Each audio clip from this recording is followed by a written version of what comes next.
Today I want to show you my seedlings, and the reason why I want to show you my seedlings is because last year my seedlings were a total failure, and I want to give you guys encouragement. And I had some really good successes this year, but I still had failure, and that's okay because I'm in a season where I can have failure. So I'm taking advantage of this time.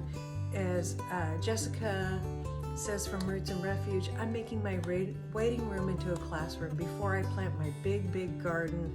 I have a smaller garden here in a backyard homestead in suburbia. So I'm learning before I get some. It's just that time of processing and learning and reading books. I have Jessica's book. It's a big help to learn about soil amendments because I want to grow organically, just for health reasons. And if you're doing organic or not, no judgment here. It's just the way I want to do it because I've had some health issues. So let's go along and look at what's going on with my seedlings. And I'll show you my failures because there's some stuff that didn't even process, some big mistakes I made and we're coming back from. So let's look and see. So here is my, this is my eggplants. And if you notice that there's a little bit of spotting on the leaves here, and this is because I fed it too much fish emulsion. And how I know it was the fish emulsion, because they were beautiful green plants, and I added some more soil to it, some more potting soil to it, because I started these in these pots because I knew it was going to be a bigger plant. And then I added fish emulsion. I added too much fish emulsion. They are coming back from it. They were looking like they were going to die, and I thought, oh, I certainly killed these things. But they're starting to green up again, and look here, we're getting some new leaf form. So that's good. You can see they're all starting to get leaf form, or new leaf form. But there we go. So pay close attention to how much fish emulsion you're putting in your water. Read the instructions on the back of the bottle and don't overdo it. Now this is the basil I just replanted.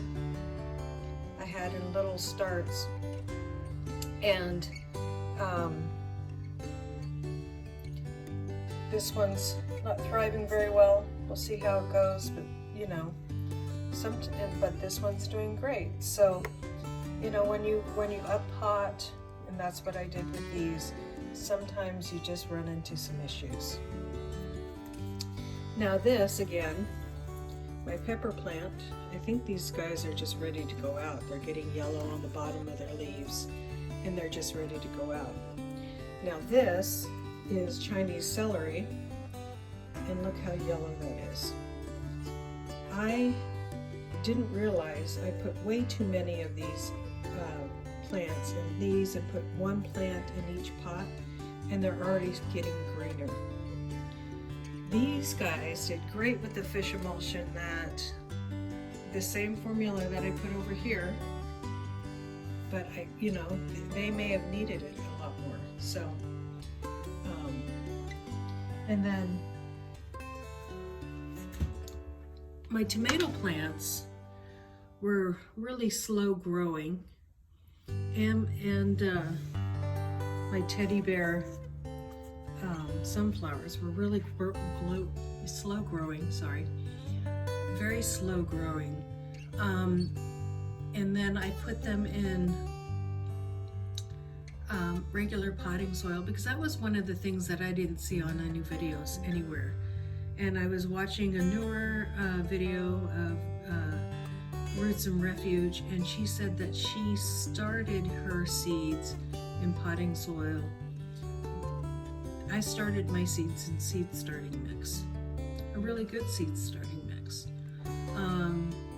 but they just lose the nutrition after a while. And so as soon as I up-potted these in some potting soil and I fed them with some fish emulsion, not as much as the other stuff, and voila, here we go.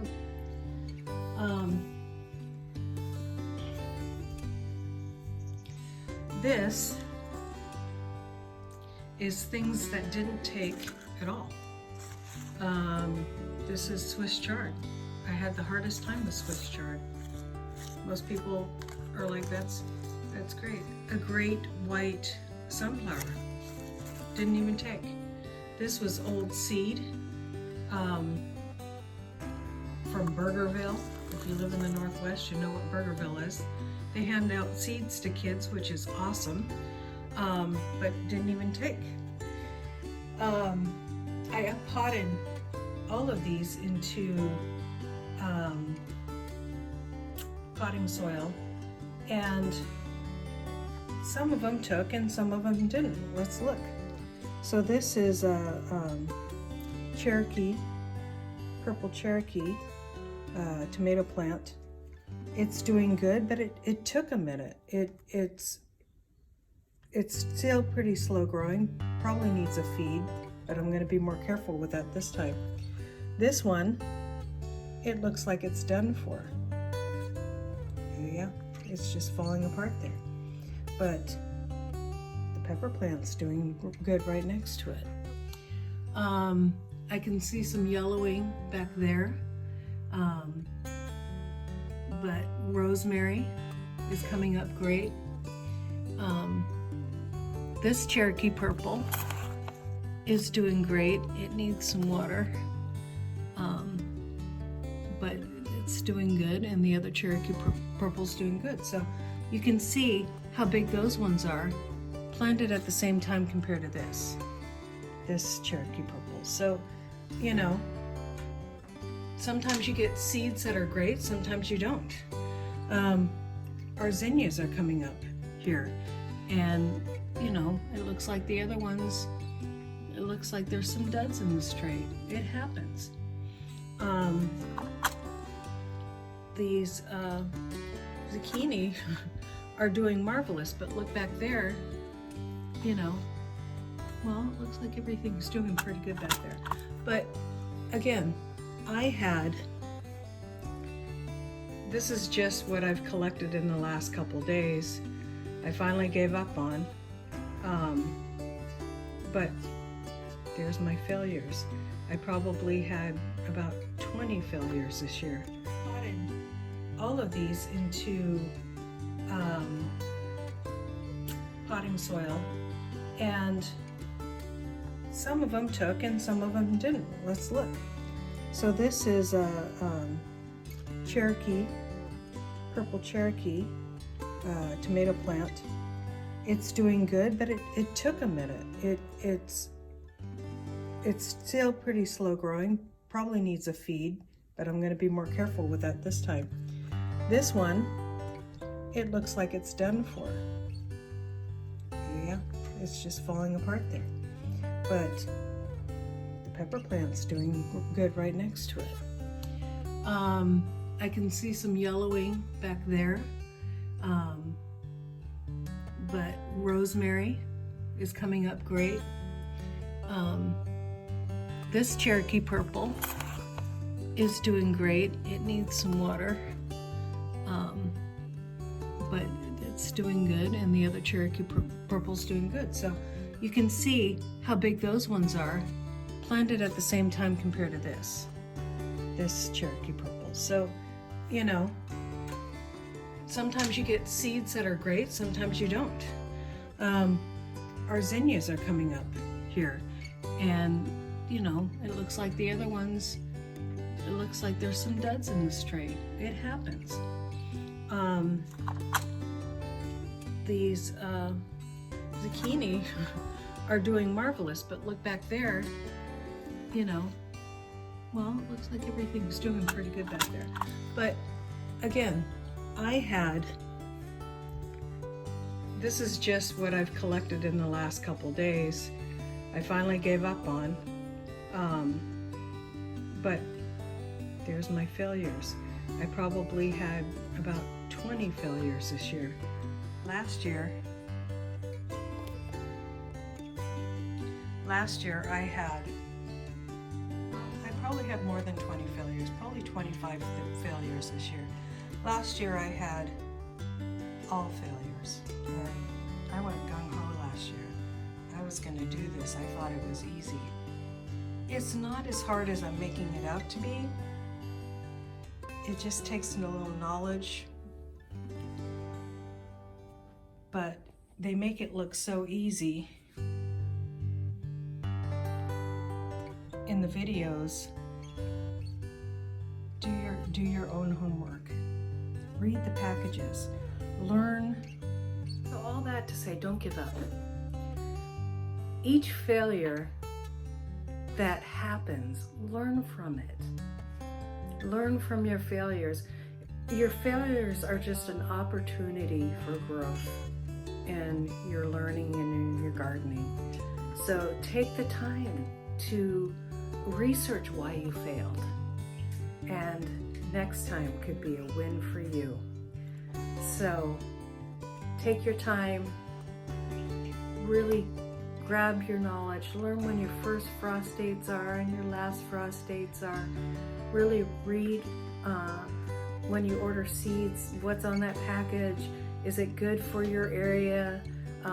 One of the things that I've learned a lot about, but it's kind of too late, a lot of the seeds I got may be not good for the Northwest because I bought them from seed companies that are in other areas, you know, and learning what seed companies you're going to have more success with.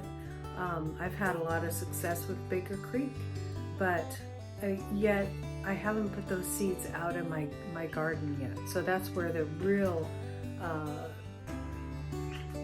you know, growth, and see if those seeds work for here in the Northwest.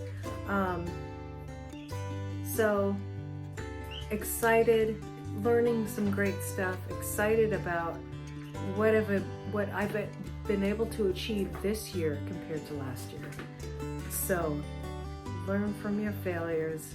Your waiting room is your classroom, as Jessica says, from Roots and Refuge.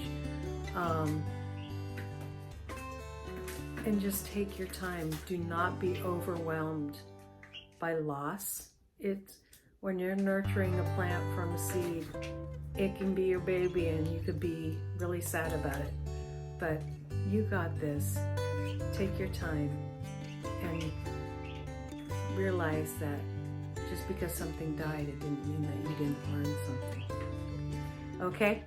See you next time, guys, and have a great day. Bye.